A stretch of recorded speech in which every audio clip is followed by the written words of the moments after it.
Gina was always hardworking. She was the one who would, go up the roof and clean. Things that we don't ask her to do, she would do it. And ano sa Tagalog yun? She had May kusa. may kusa.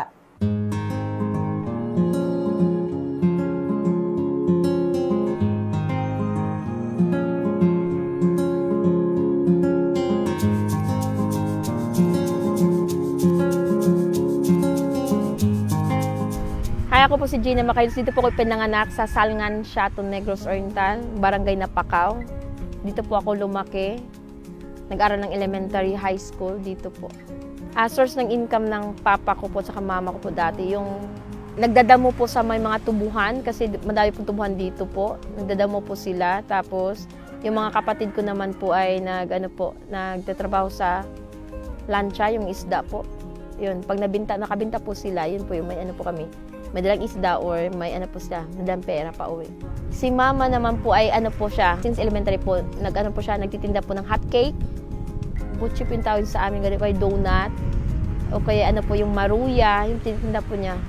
Tapos yung may ibang tao, po ng may ice candy, may mga ref.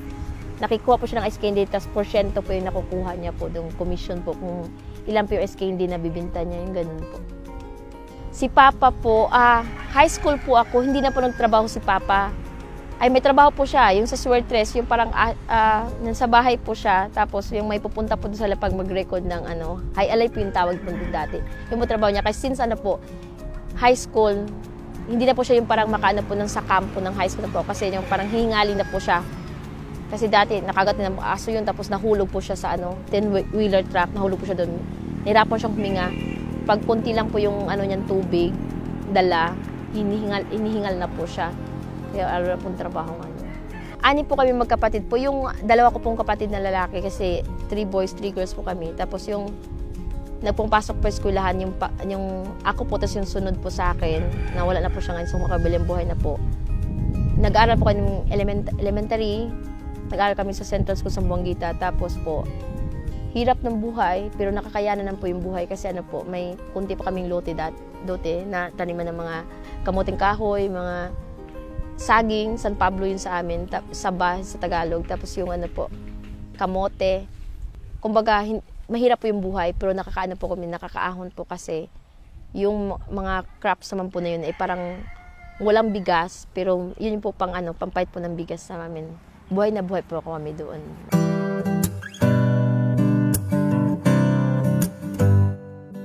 Tagpi-tagping bahay, tapos may plastic, sako, ganyan. Happy memories din yun, kasi galing ng papa ko yun.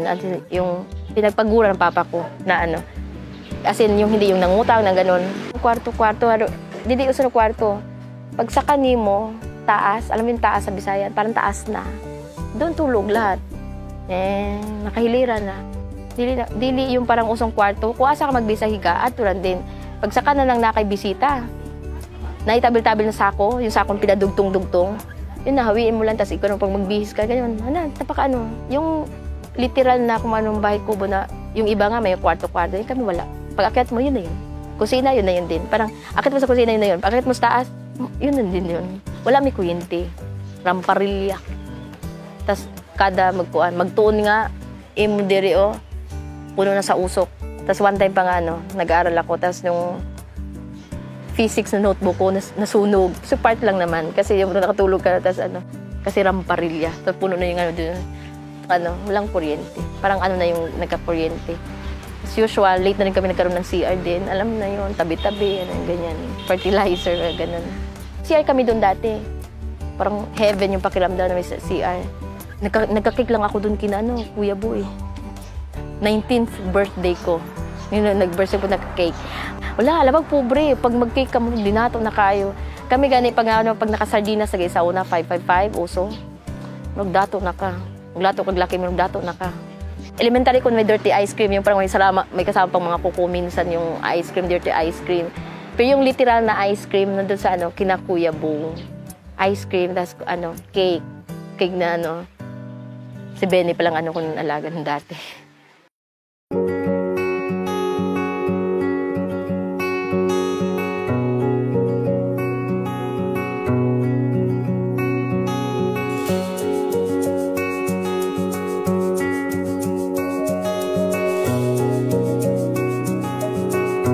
Sabi kong ako lang na pag matapos ako ng high school, gusto po yung pupunta Manila para mga tulong. Ngayon po kasi yun po yung namin. Halos lahat po ng mga babae po dito dati, pag hindi po nakapag-aral, automatic po yun. Mga tulong po sa Maynila. Siguro sabi ko yung mama dati, na sabi ko, pag may lang talaga ma'am, para sa akin ng high school man, ay ng college, magsikap ako na talaga, kahit nasa gabi ako mag-aral. Tapos sa umaga ako magtrabaho, araw ako magtrabaho, gagawin ko talaga lahat yan. Our friend Marisa Chiquiamco referred Gina to us. So she was turning 18 when she joined our household. Every time we have a helper, both of us, we would get moved by their plight, and we try to help in different ways. So even with our former helpers, we would try our best to help them in some way. Gina was always hardworking. She was the one who would, go up the roof and clean. Things that we don't ask her to do, she would do it. Ano sa Tagalog yun? She had May kusa. Yeah, she had kusa. That's right. She had initiative, and of course that's what we liked about Gina. She just kept on working from morning till evening. Life was easy, when you have someone like that. When she came to us, syempre, of course, we interviewed her first. We learned that she was the youngest of 6 kids. So all of them did not finish college. And then Gina was able to finish high school. At the start, she would tell me that she really had good grades. From her stories, she graduated as a valedictorian. And then she'd always say that she was good at math. So when we'd go to the market, I would test her math skills to see if she was really good at math. So I think from the very start, during the interview, she said that she wanted to study. She wanted to finish her schooling, and yes, we kind of looked at each other, and even without saying it, we knew we were going to help out somehow.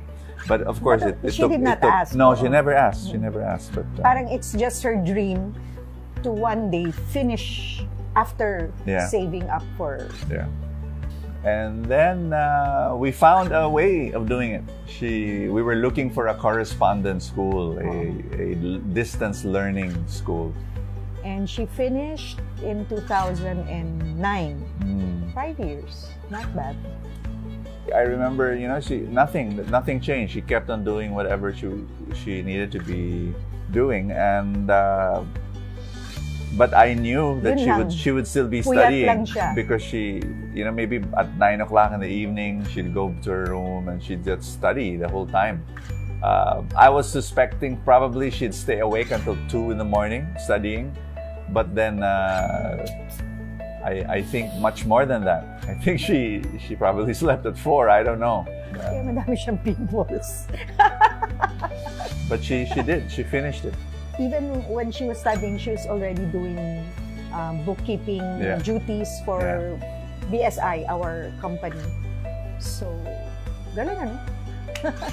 So, basically, she already knew where her path was. Yeah. And even after graduation, when she was already handling all of the bookkeeping things, she still kept on working, helping in the house.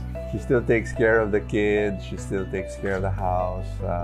Not in the same way now. Not in the same way now, but because there's so much office work to be done. Yeah.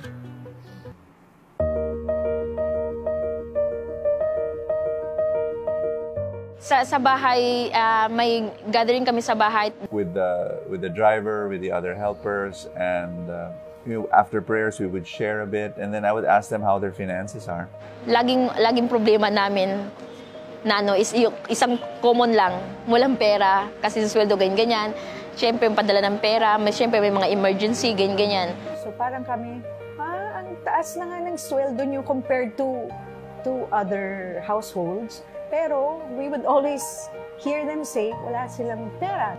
Dati yung habang nag-aaral pa ako, tas may sweldo din ako kina-bossing, tas lagi kamong tinatasan yearly, naubos pa rin yung sweldo ko. Kasi the day before ng sahod, tumatawag na yung pamilya ko, tas magpapadala. Paulit-ulit yung ganun na style, hanggang tas naghihirap din kami kay bossing din kahit may sweldo. Nag-aaral ako, free yung tuition ko sa kanila, pero naubos pa rin yung sweldo para sa pamilya ko kasi since breadwinner ako. We talked about how we can help them more.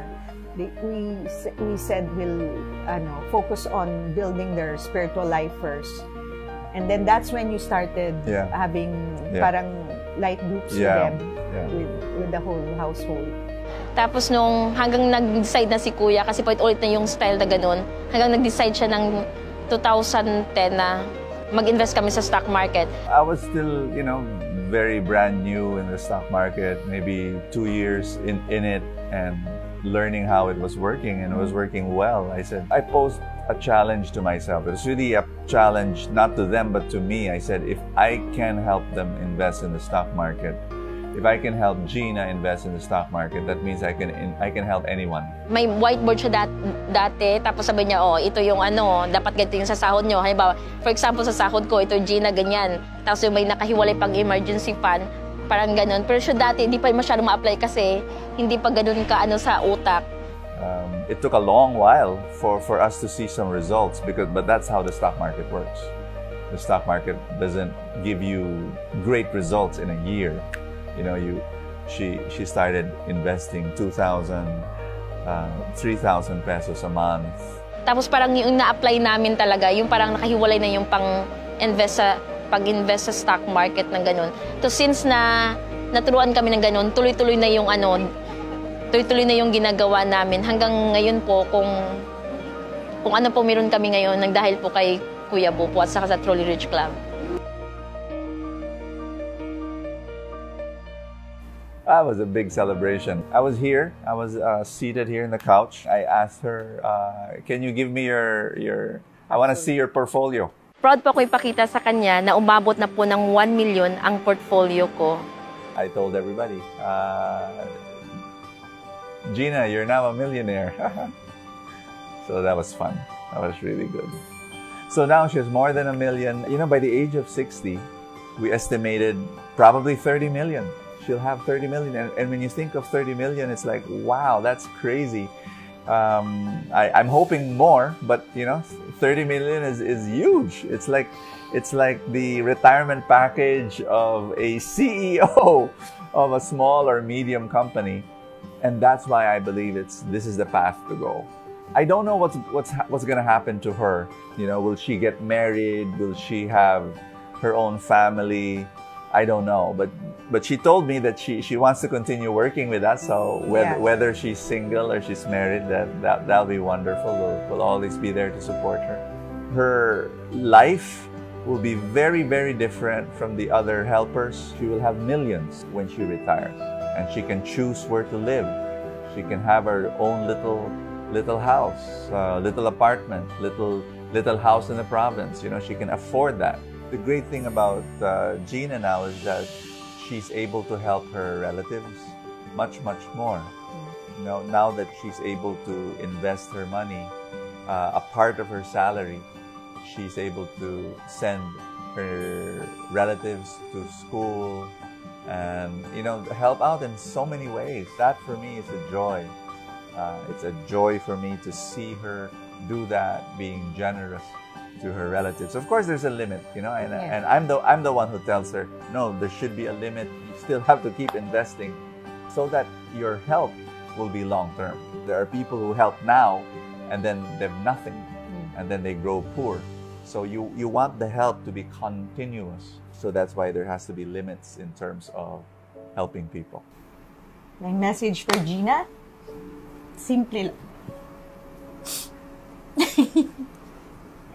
Thank you for being part of our family. For all the years you loved us and supported us and grew with us. Mahal na mahal ka namin. Thank you. Gina, you're part of our family, and sometimes when people think of abundance, it's money. But no, the greatest treasures of life are people. And you are one of them. And you're a special gift that God has given to us. And so thank you so much for your love for the family, your love for the kids. You're almost like a second mother to them. Life would have been very different without you. Thank you also for your patience. You know, we're not perfect employers, but you have always understood, and you have also a lot of patience. So thank you also for what you do for the Truly Rich Club. You have been our ambassador. Sasabihin ko sana mascot, pero ambassador. Ambassador. God bless you more. I'm excited for what's going to happen to your life. Continue to serve, continue to help other people, continue to bless the world. Ako si Gina Macahilos. Ito po ang kwento ng buhay ko. Maraming salamat po sa Truly Rich Club. Yung dating imposible po ay naging posible na po ngayon. Maraming salamat po kay Kuya Bong Sanchez, Ate Maru at sa dalawang alaga ko po. Maraming salamat po.